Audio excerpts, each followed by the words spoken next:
Hey guys, this video is going to be a buyer's guide to dashcams. There are often a lot of questions regarding dashcams, such as why own one, why don't you use a GoPro, how does it hook up, and so on. So this video is going to cover a lot of those questions I've heard from many people, and hopefully it'll let you choose the right dashcam for yourself. The main reason to have a dash camera would be for insurance purposes in the event of an accident, to show who was at fault.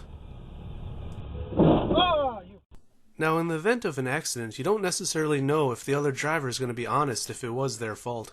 For example, there are some cases where someone was stopped behind someone and the car in front of them was in reverse and forgot, and then reversed into that driver.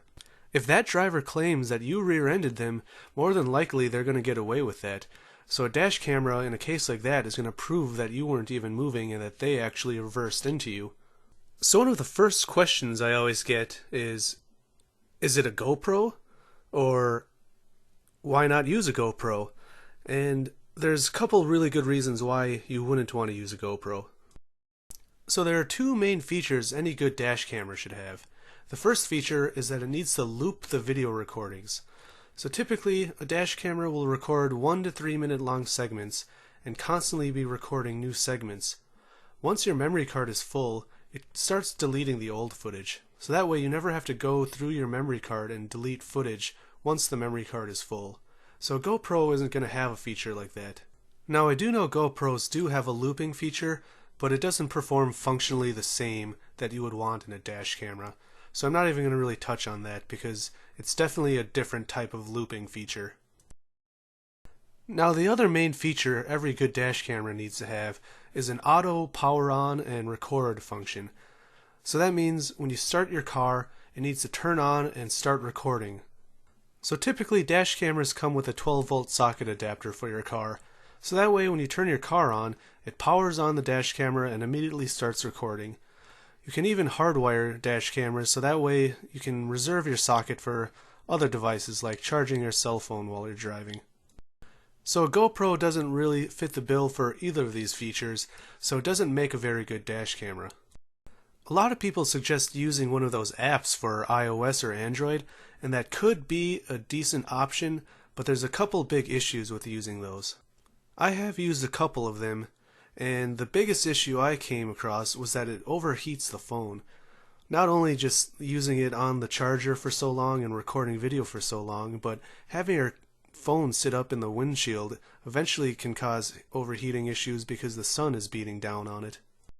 My phone actually overheated and shut off once while using one of those apps, so it's not a very good long-term solution.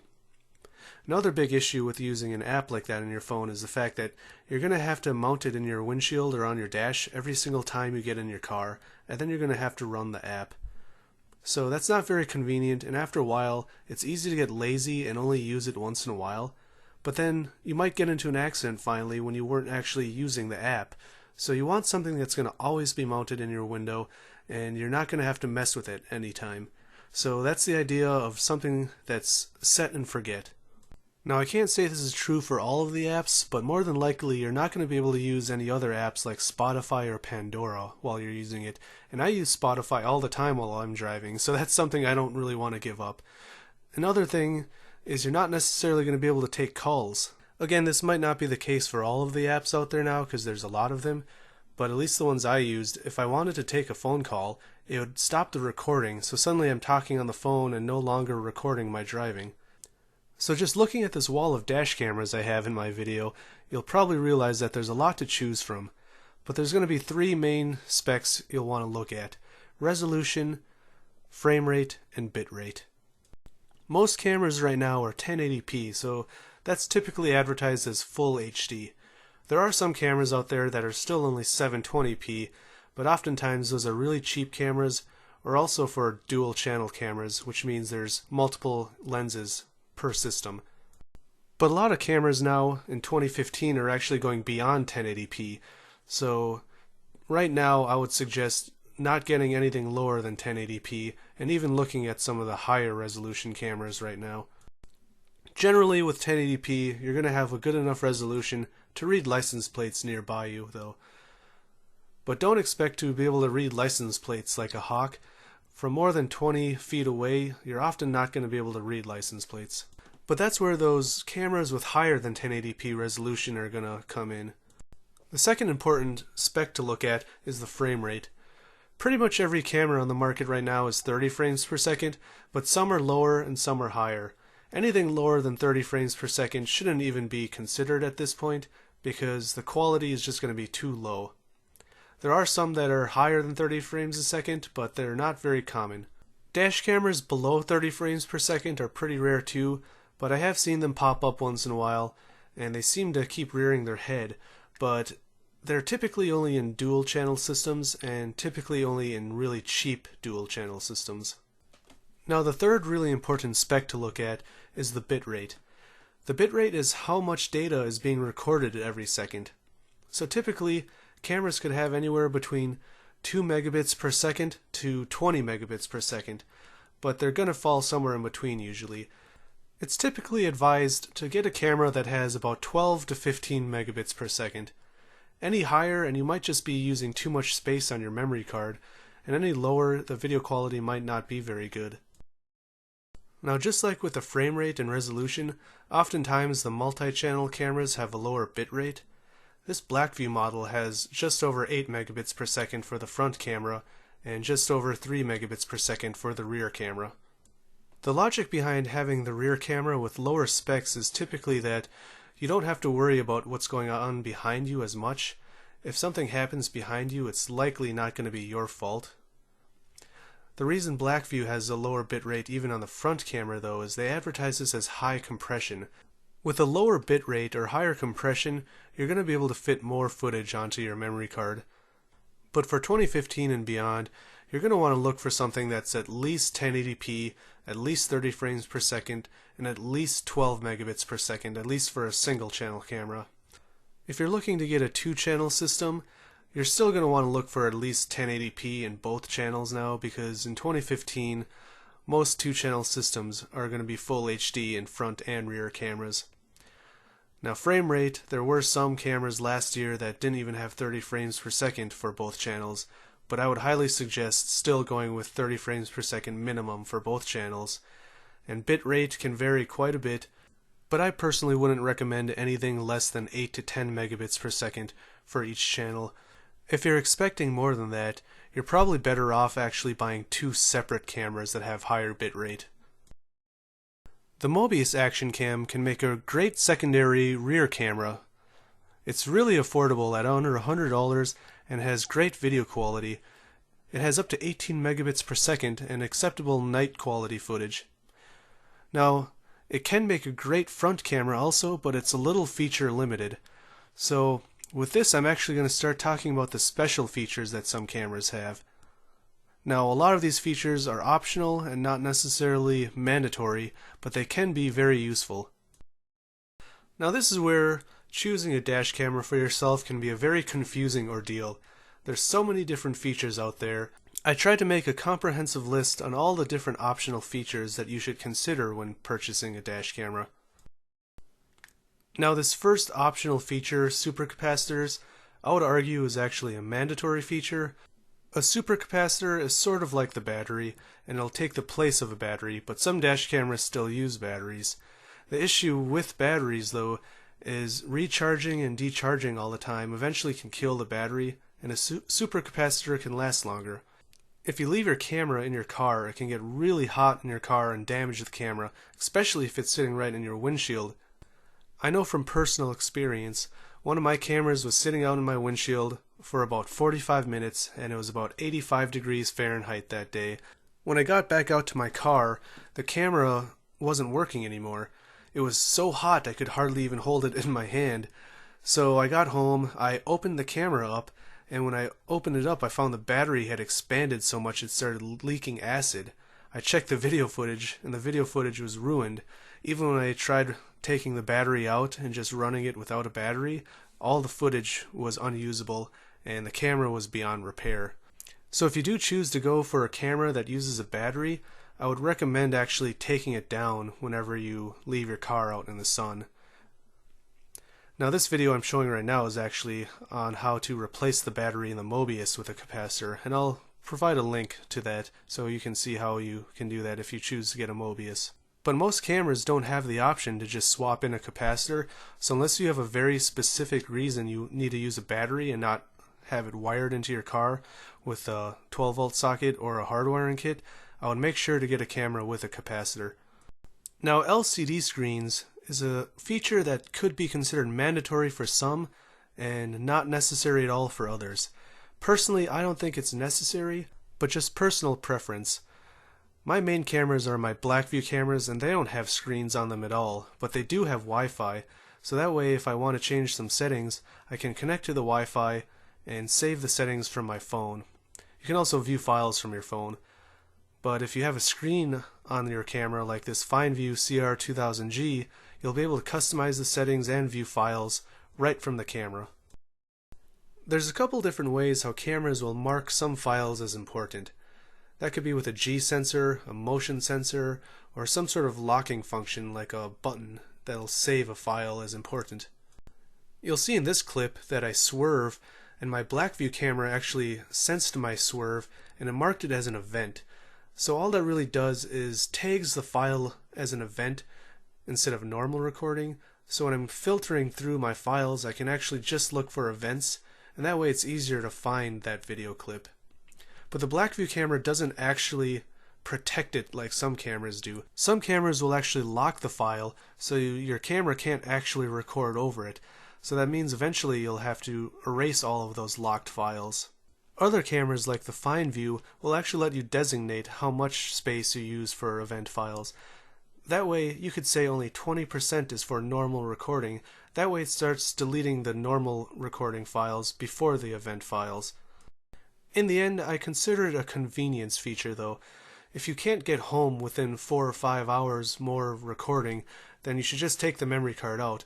But generally, if you get in an accident, you should have plenty of time to keep recording, get home, and find that file. It just makes it a lot easier if you have something like a G sensor feature. Now the motion sensor, on the other hand, to me is more useful if you're going to be recording while your car is parked. Now that can be done with a couple different methods, such as using a hardwiring kit or a battery, but I'll touch on that later.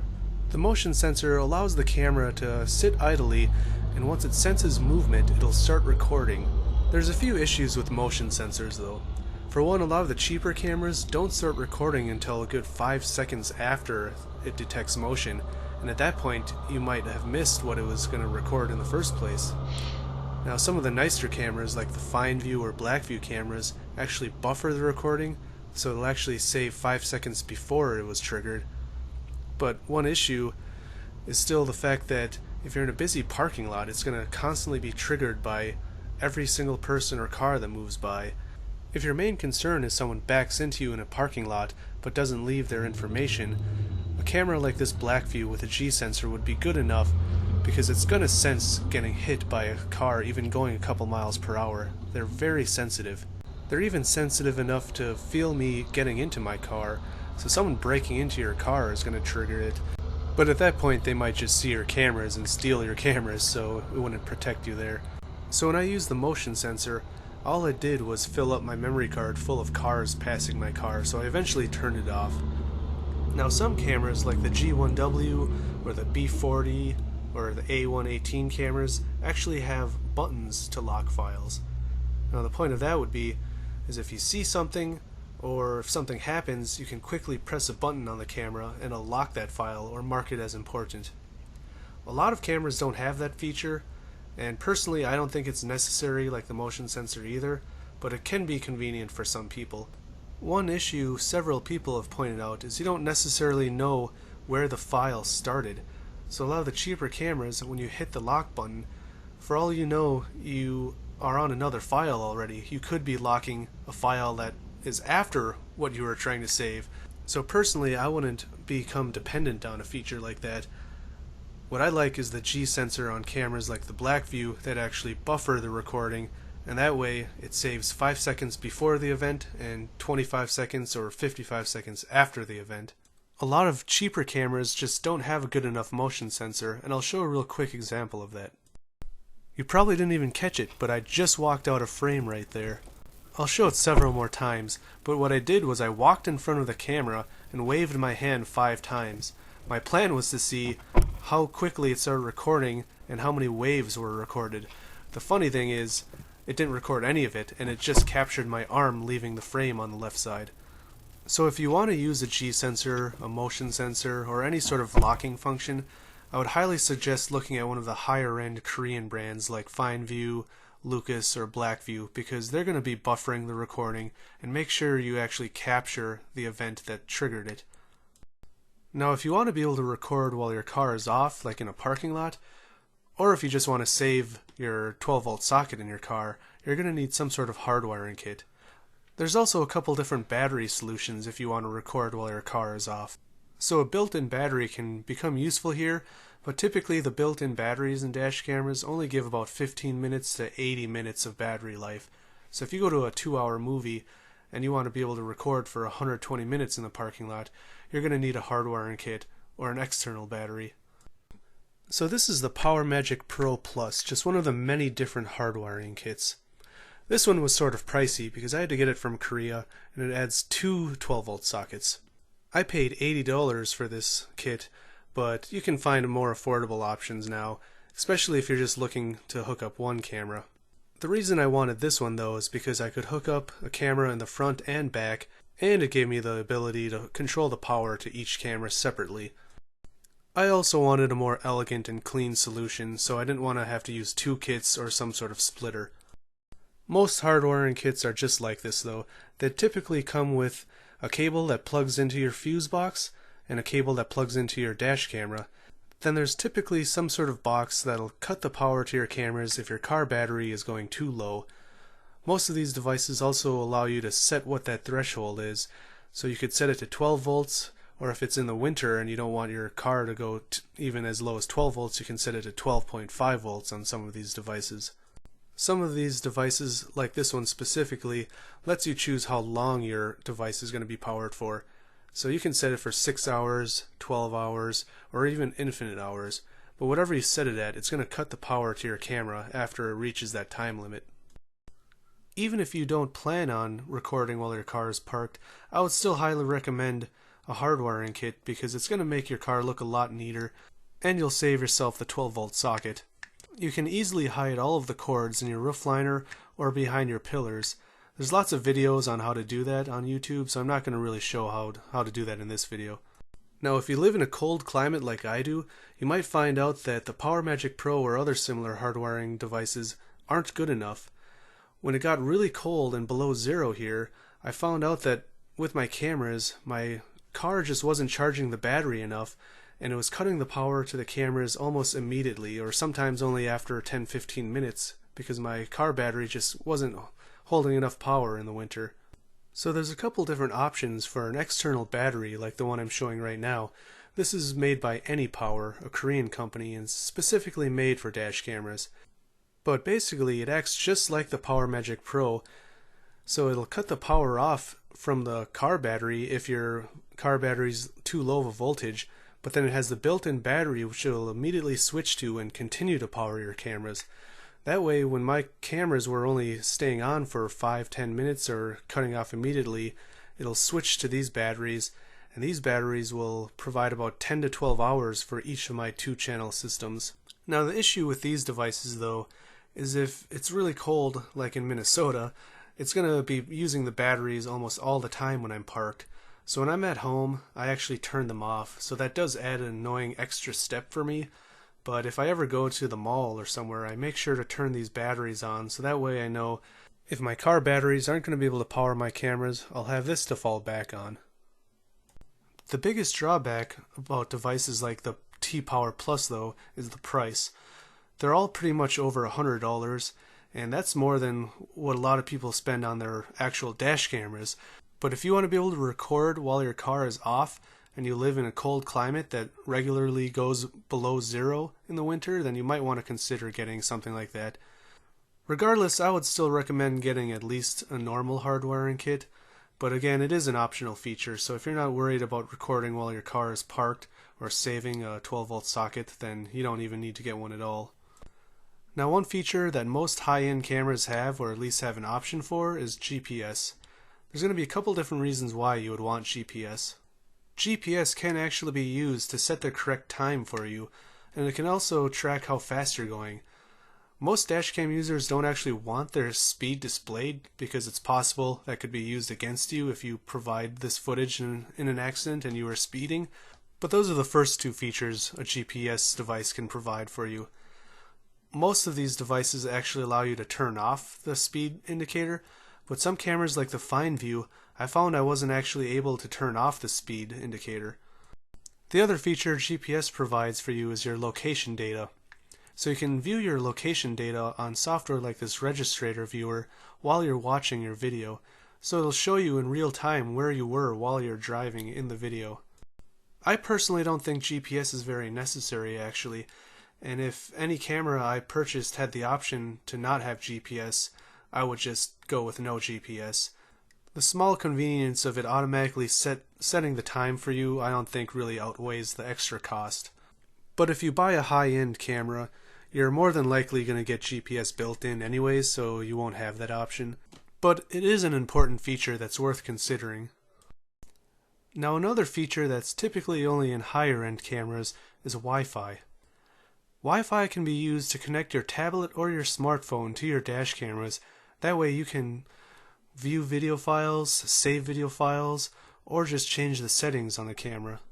The only cameras I've used that have Wi-Fi are my Blackview cameras, and the reason they have Wi-Fi is because they don't have screens.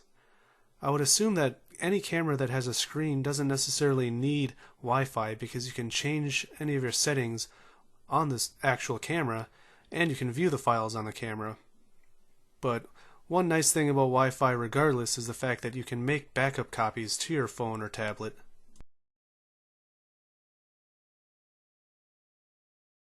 If you want to have a camera that's a lot more compact and discreet, you might want to look at a camera that doesn't have a screen. The Mobius doesn't have a screen, but it doesn't have Wi-Fi.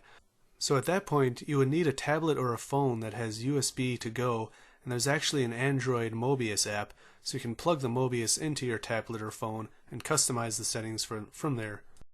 But Blackview provides an app for both Android and iOS, so that way anyone with a smartphone can customize the settings and you don't have to plug it in or anything. It's all wireless and very convenient.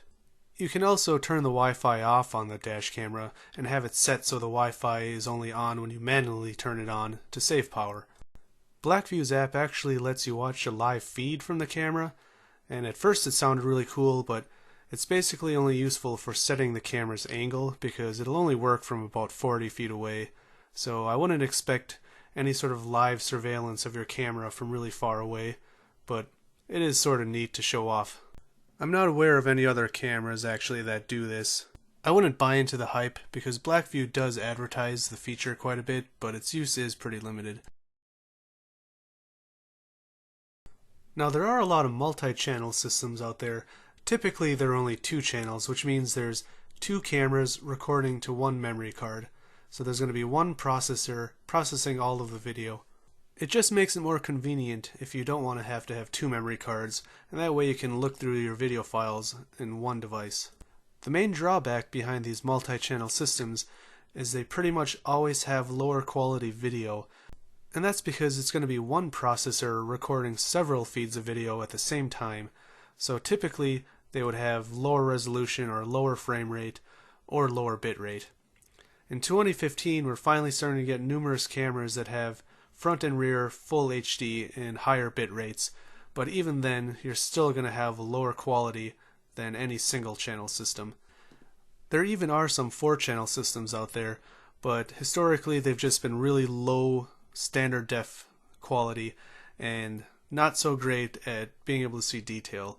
This video I'm showing now is actually my system, which is actually 2 separate 2-channel systems.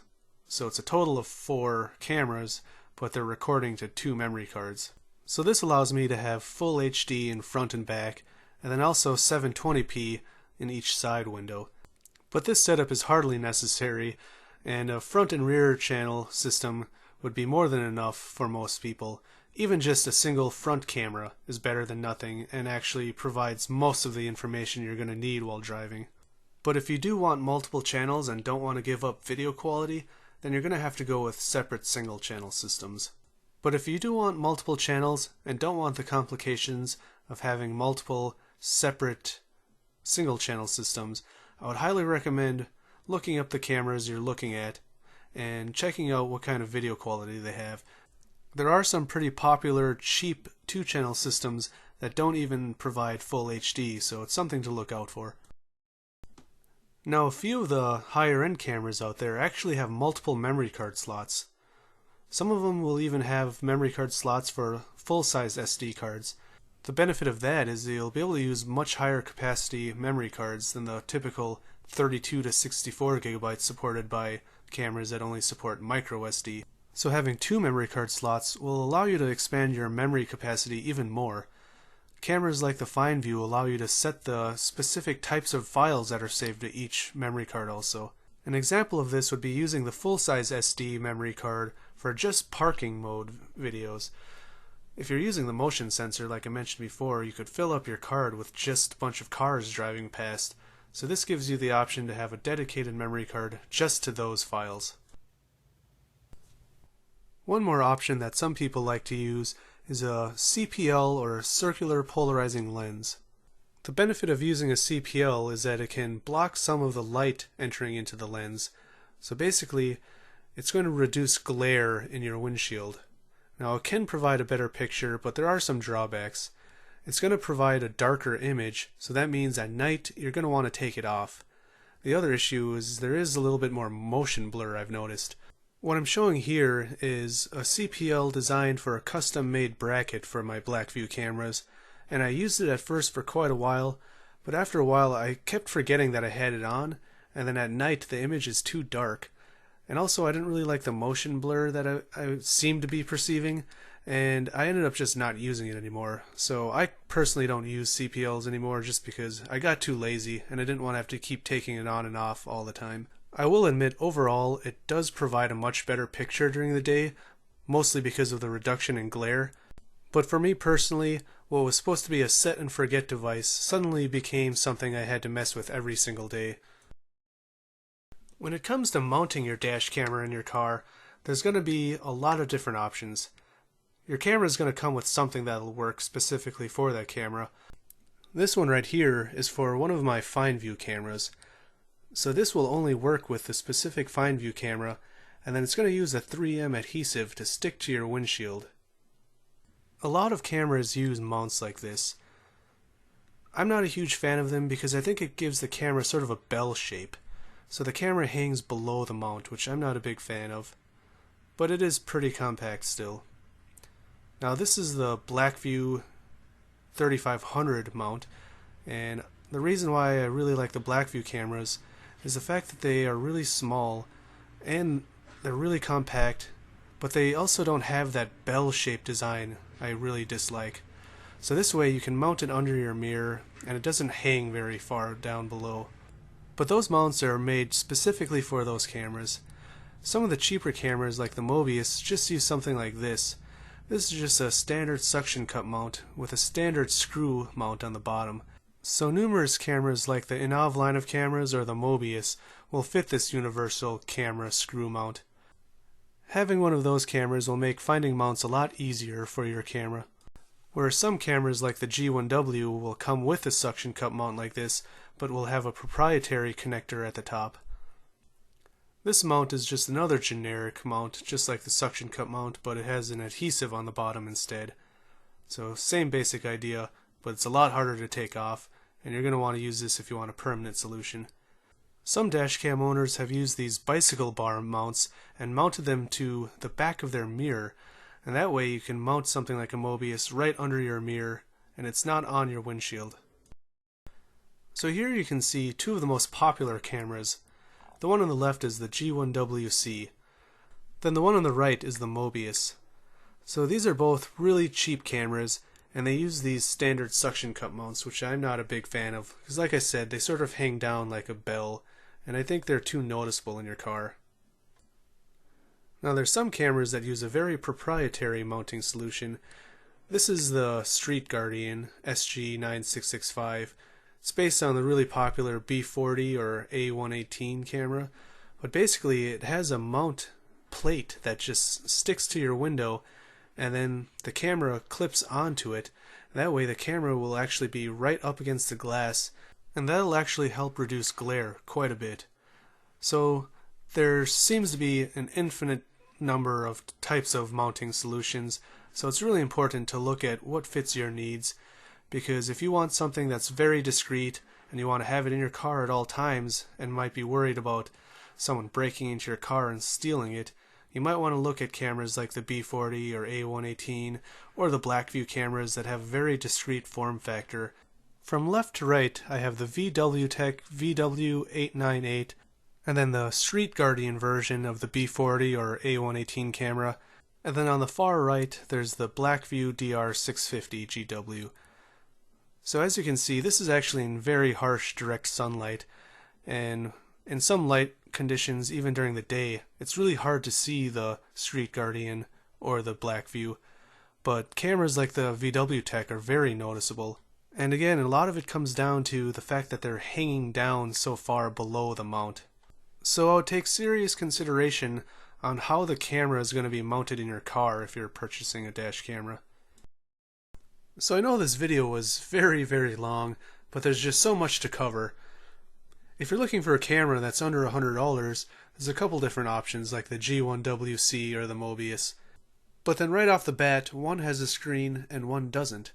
But if you want GPS and Wi-Fi, you might want to look at something like the Blackview DR600, which is a single-channel Blackview camera. It also has a really nice parking mode, but it's going to cost a lot more than a Mobius while also having a lower bitrate. If you want something like the Blackview with all of those high-end features, but you don't want a lower bitrate, you might want to check out a FineView or a Lucas brand camera. If highest video quality possible is your concern, you might want to check out the Panorama line of dash cams. A lot of these higher end cameras also use a Sony CMOS sensor, which is just what kind of image sensor the light is being captured on, and can provide a lot better night quality footage. Basically all I can really say is there's a lot of different features to look out for, and you want to look at which ones you think you're actually going to use or which ones are necessary for you. Some people think the Blackview cameras don't have high enough bitrate for their tastes, but personally I think the video quality is good enough, and I really love the form factor of the camera, so that's why I still use them. I would highly recommend going to dashcamtalk.com, and there's a lot of users there that will help you pick out a perfect camera for you. You might find that the Blackview cameras aren't for you at all. You might find out that just a G1WC or a Mobius is perfect for you, and that's okay if that's what fits your needs. I'll include a list in the description of all the topics I covered and also at the end of this video. So I hope you stuck around for this whole video, and I hope it helps you choose a camera for yourself, because there's a lot of different options out there, and I really believe there's different cameras for different people. So I think it's always a good idea as a consumer to really research what you're going to buy and make sure what you're buying is right for you. I have several reviews on the cameras shown here, plus a couple more that aren't shown, and they're going to keep coming, so if you like this video or any of my other videos, please hit like and subscribe, and I'll see you next time. Thanks for watching.